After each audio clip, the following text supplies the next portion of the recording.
진실이 내러티브에 맞지 않을 때 뉴스는 진실을 버린다. 안녕하세요. 해피맘입니다. 오늘은 셰릴 애키슨의 내러티브 뉴스를 소개해 드릴게요. 지은이 셰릴 애키슨 40년 경력의 언론인 무당파이며 풀 메저위드 셰릴 애키슨의 진행자이자 편집장이다. 그녀는 CBS 뉴스, CNN, PBS에서 일했고 빌 클린턴, 조지 워커 부시, 버락 오바마와 도널드 트럼프 정부를 취재해 왔으며 에미상과 에드워드 머드 탐사 보도상으로 명성을 쌓았다. 공화당 초선 의원들의 모금 활동에 대한 비밀조사, 2002년 적십자사의 경영 실태에 대한 독점 보도, 부시 정부의 구제금융에 대한 조사 등으로 에미상을 5번이나 수상하였다. 애키슨은 B-52 F-15 전투기에 탑승한 적이 있는 몇 안 되는 기자 중 한 명이며 태권도 5단의 유단자이다. 서경의 서울대학교 동대학원을 졸업했으며 미국 웨스트민스터 신학교에서 목회학 석사학위를 받았다. 현재 번역 에이전시 엔터스 코리아에서 번역가로 활동 중이다. 옮긴 책으로는 선은 장벽이 되고, 팬데믹 1918, 바빌론의 역사, 나는 뉴욕의 율리시스트, 신화로 읽는 심리학, 정상으로 가는 계단 등 다수가 있다.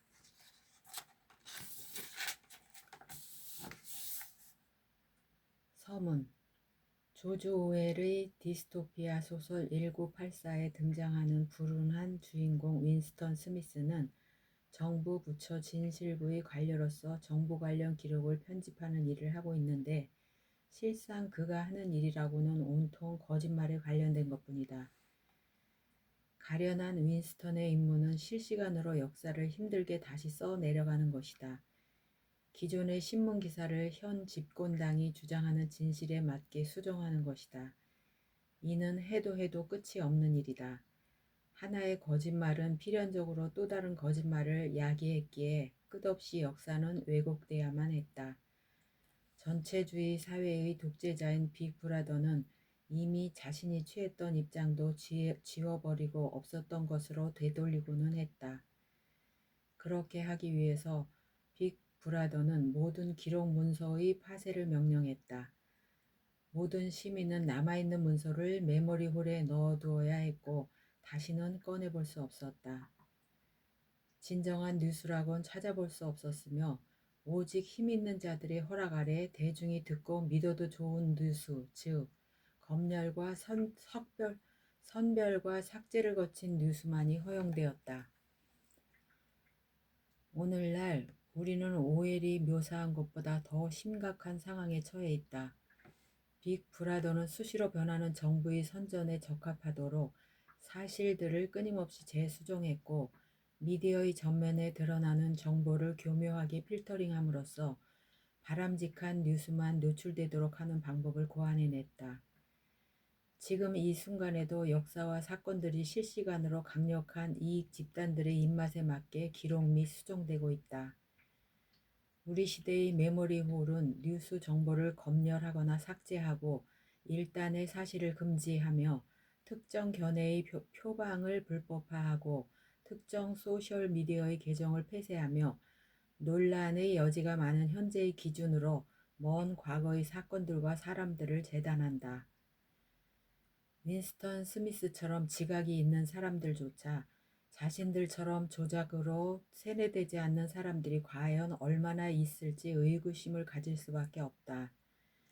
여러 인터넷 기사들을 뒤져보고 케이블 뉴스 채널 등을 찾아보는 것으로는 알 길이 없다.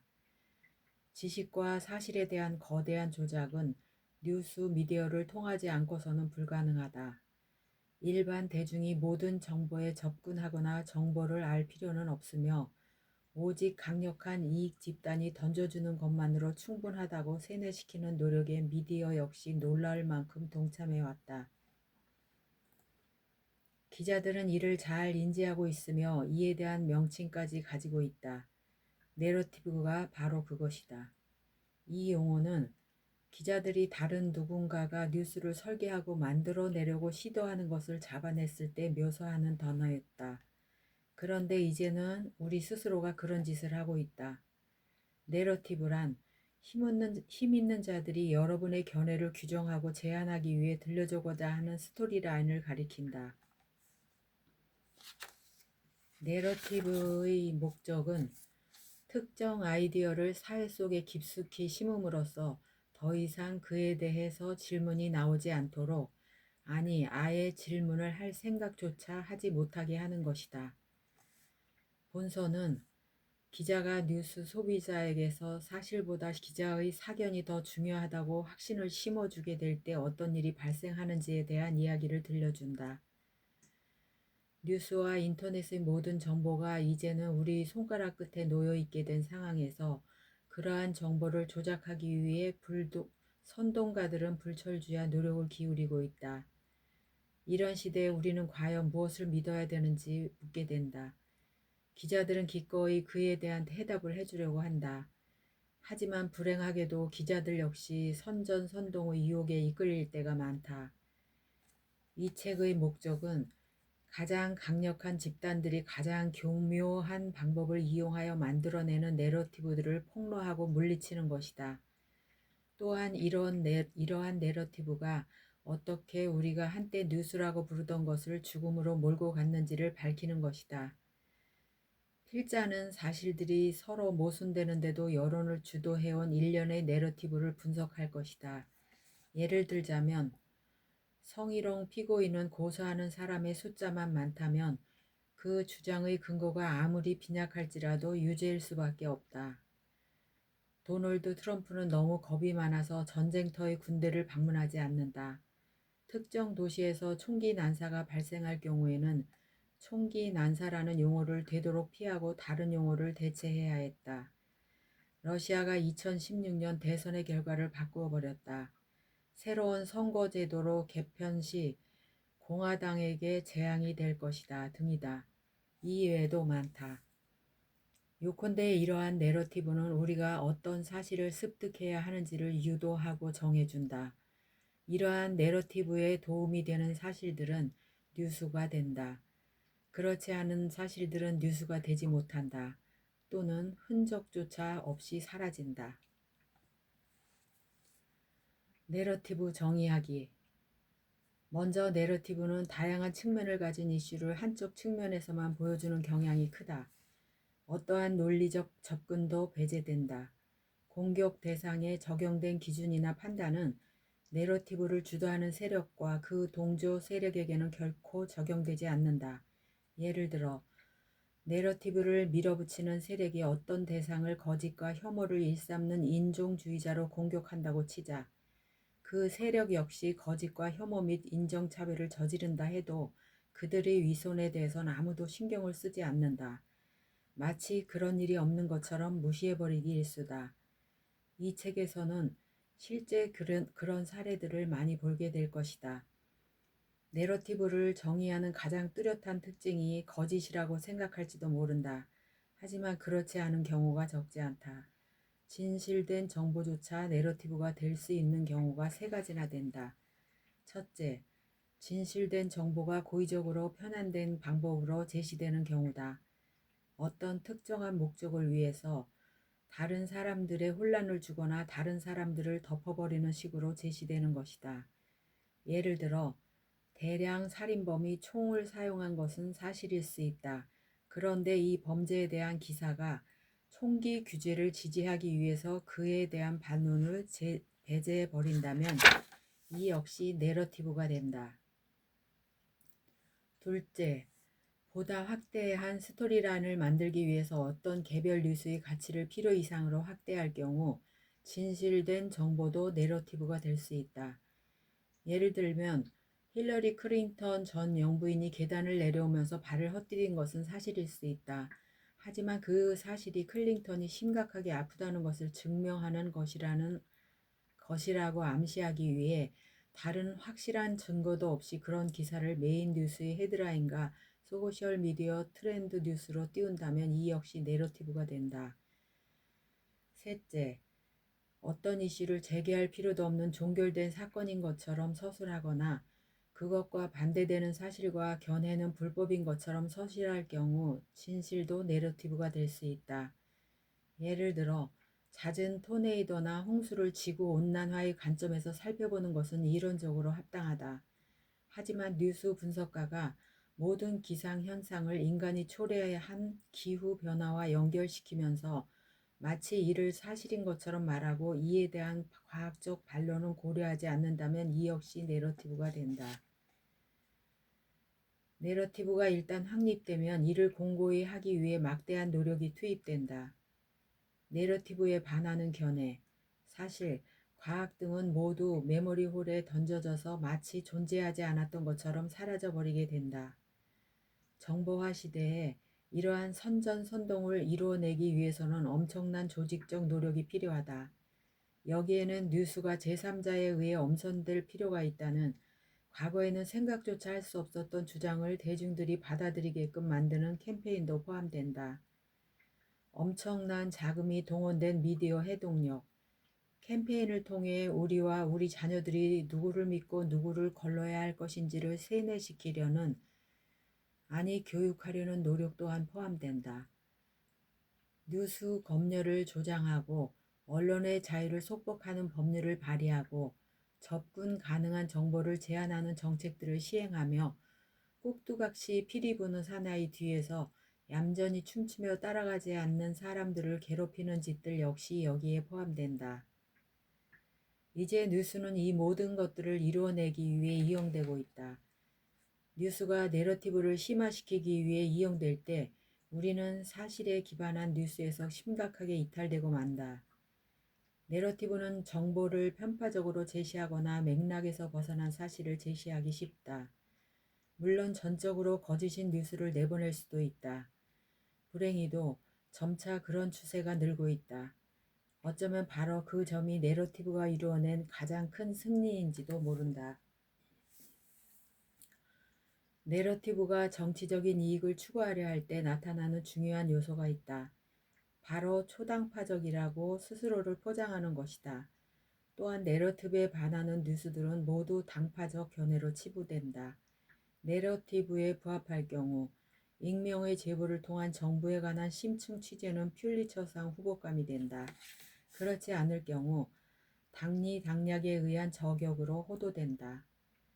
내러티브를 지지하는 사람들이 모두 부정적이거나 사악한 동기를 추구하는 것만은 아니라는 사실을 인지하는 것 역시 중요하다.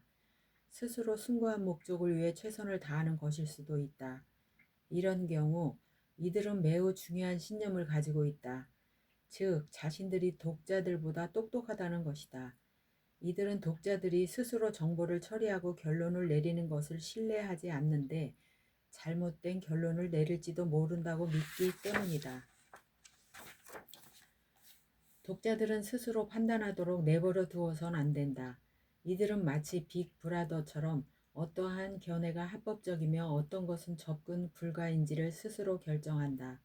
즉, 독자들에게 어떤 생각을 해야 하는지를 주입한다. 이들은 논쟁이나 여러 견해가 있을 수 있는 사안에 대해서도 무엇이 진실인지를 최종적으로 결정해버린다. 모두 독자를 위해서 하는 일이다. 과학적으로 증명됨, 논쟁의 여지가 없음, 모두가 동의함. 내러티브의 심리학. 내러티브의 심리학을 이해하는 데는 1984에서 시민들을 심리적으로 조종하기 위해 전술로 묘사된 이중사고의 운용이라는 개념이 도움이 된다. 오웰은 이중사고를 다음과 같이 정의해야 한다. 서로 상충하는 두 개의 견해가 서로 모순이 되는 것을 알면서도 둘 다 신뢰하며 동시에 수용하기. 망각이 필요한 것은 무엇이든 망각하기. 또한 필요하면 언제든 다시 기억 속으로 되살리기. 그리고 다시 즉각적으로 망각하기. 무엇보다 그런 과정을 당연한 것으로 여기기. 뉴스 기자와 전문가들은 양심의 가책 없이 내러티브를 지지하기 위해서는 스스로 이중사고를 수용해야 한다. 그 다음 뉴스 소비자들이 지성과 이성을 거부하도록 이중사고의 사용을 종용해야 한다. 누구도 내러티브에 의문을 품어서는 안 된다. 상반되는 사실을 수용해야 하고 잘못된 사람들을 불신해야 한다. 이슈에 대해서 새로운 견해를 보이거나 토론을 시도하는 사람들을 공격하도록 대중을 조건화시켜야 하며 그런 사람들을 실제로 공격하는 사람들에 대한 전적인 지지를 보내야 한다.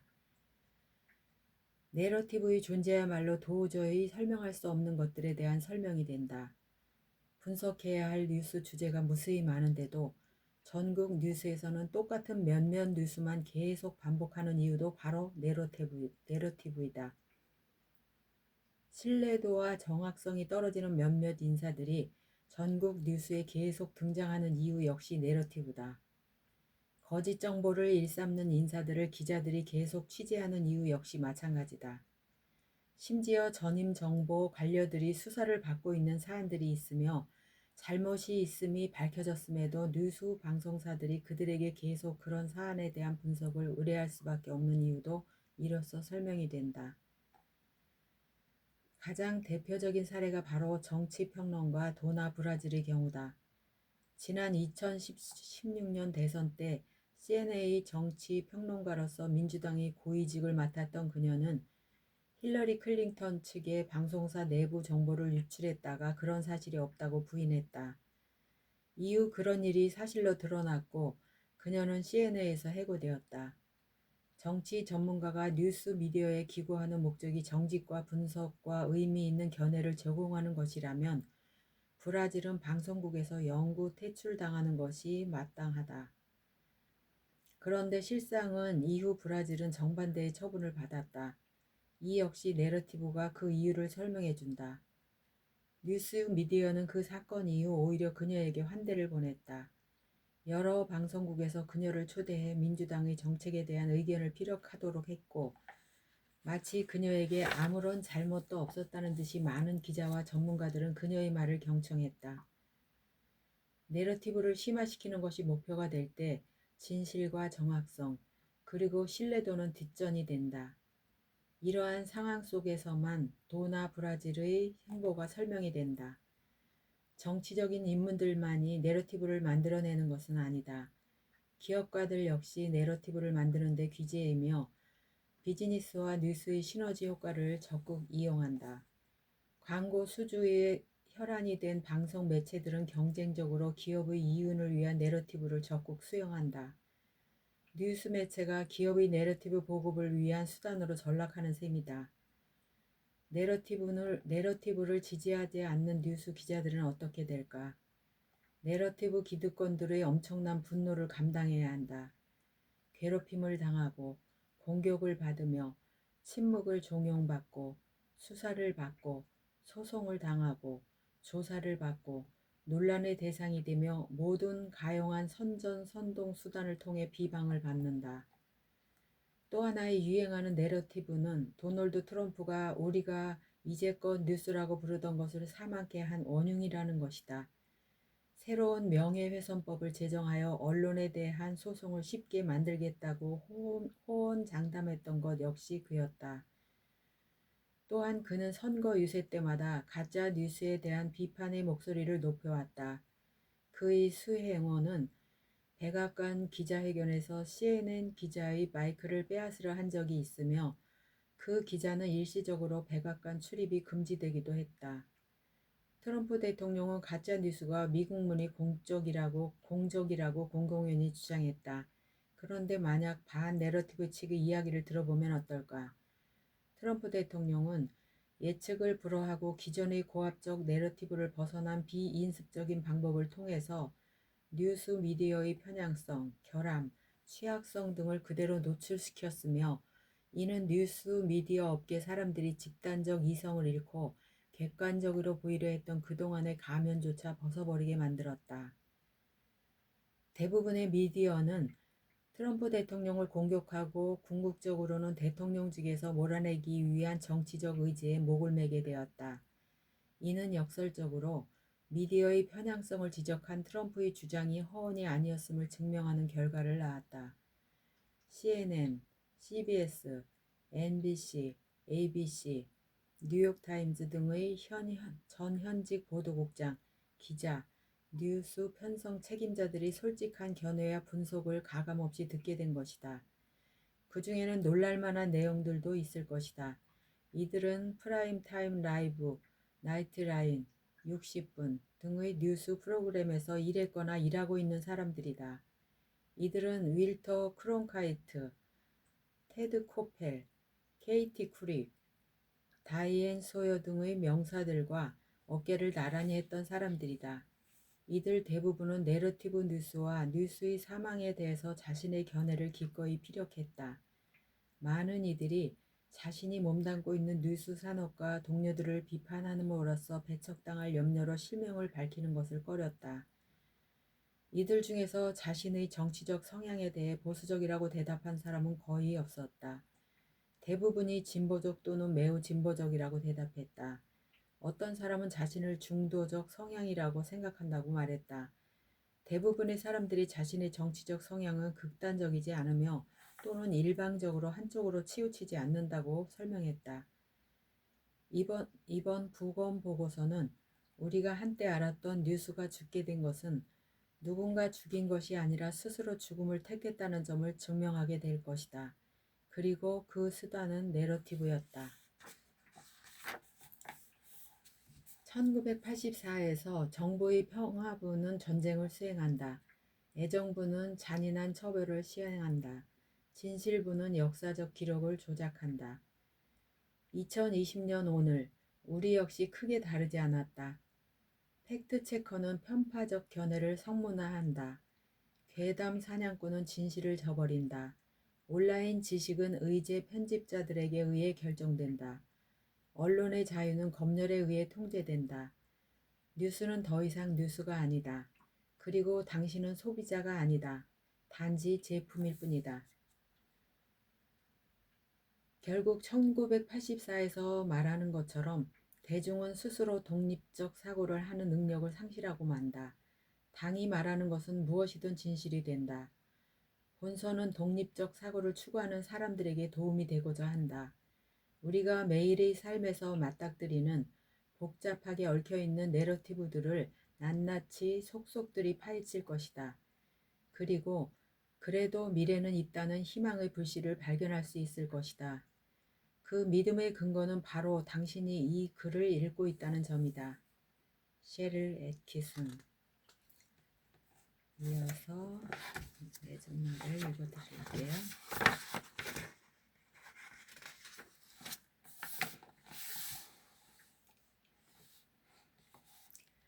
2년 전에 집필을 시작한 이 책이 출간을 목전에 두고 전국적으로 화제의 중심에 되고 있는 현상을 보니 감개무량하다.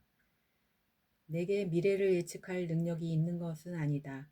다만 그래서 기술한 것처럼 나는 갱도 속에서 유독가스의 유치를 탐지하는 작은 카나리아와 같다. 좀 더 정확하게 표현하자면 언론의 신뢰도를 확인할 수 있는 지표라 할 수 있다. 그래서 내가 하는 종류의 보도는 불편한 진실을 눈박하고 심지어 대중의 눈에서 사라지게 만들려고 속임수와 온갖 전략을 마다않는 자들에게 공격 대상이 될 수밖에 없다.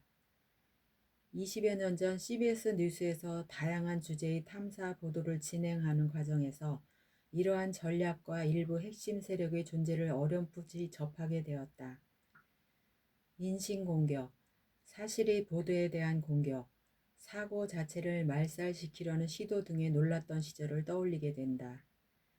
그 당시 나는 누가 이런 행위의 마쿠 세력인지 알지 못했다. 다만 특정 뉴스 보도에 대한 일부의 조직적인 반응이 말이 되지 않는다고 느꼈을 뿐이었다. 나는 제약회사 관련 이익단체와 위기관리 홍보 회사들이 이 전술을 개척하고 기타 회사 관련 이익단체, 정치단체 및 비영리단체가 이를 채택해서 완성해 가는 과정을 자세히 관측했고 심지어 연구하기 시작했다. 그들의 시도는 꽤 성공적이었다. 그들은 여론을 완전히 장악했고 그들의 편파적인 견해가 비판의 여지가 없는 진실로 받아들여지게 됐다. 하지만 나는 또한 점점 더 많은 대중들이 정보로 무장하고 진실을 파헤치며 돈의 흐름을 추적하고 스스로를 생각하는 것을 목격했다. 이 책을 읽고 있는 당신도 그런 사람들 중 하나일 것이다. 하지만 나머지 사람들은 이들은 이렇게 이끌려 가야만 하는 것일까?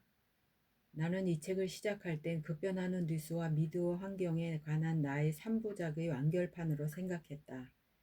하지만 지금은 그보다 훨씬 큰 문제에 관한 것이라는 생각이 든다. 뉴스 산업의 근본적인 변혁이라고 생각했던 것이 실상은 정치적, 사회적, 문화적 변혁의 일부였던 것이다. 이는 더 이상 별개의 문제가 아니다. 정보를 검열, 통제, 조작하고 뉴스를 이용해서 여론을 강제로 조성하려는 그들의 공격적인 노력이 점점 심화되는 것을 목도하고 있는 지금 국회의원과 보좌관들, 정부 기관의 직원들, 기업의 직원들에게서도 똑같은 불합리가 불거져 나오고 있다는 것을 들을 수 있었다.